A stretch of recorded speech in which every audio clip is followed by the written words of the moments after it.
Breaking news अवां सां share कयूं पिया। रते देरे शहर में नारीअ सां अगवा बाद इज्तमाही ज़्यादती जी तस्दीक थी वई आहे। मेडिकल रिपोर्ट हथ कई वई आहे।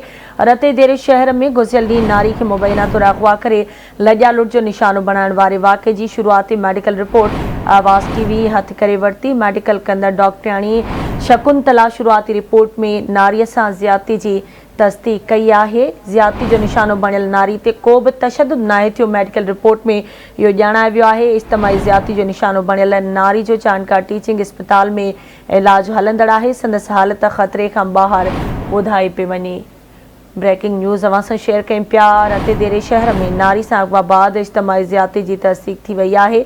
तफ़सील मालूम कंदासीं। आवाज़ जो रिपोर्टर रशीद समो असां सां लाइन ते मौजूदु आहे।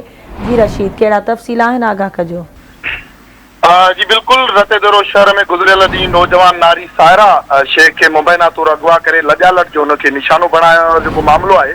नारीअ जी जेकी शुरूआती मेडिकल रिपोर्ट आहे उहा आवाज़ टीवी हथ करे वरिती आहे। मेडिकल कंदड़ डॉक्टराणी जेकी आहे डॉक्टर शकुंतला जेका आहे उन शुरूआती रिपोर्ट में ॼाणायो आहे त नारीअ सां ज़्यादतीअ जी तस्दीक थी वई आहे। डॉक्टराणी रिपोर्ट में वधीक ॼाणायो आहे त नारीअ ते को बि तशद्दुद नाहे थियो ऐं अगवा बाद लॼालट जो जेको निशानो बणियल 15 सालनि जी नौजवान नारी सायरा जी हालत जेकी आहे डॉक्टरनि जो चवणु आहे त उहा ख़तरे खां ॿाहिरि आहे।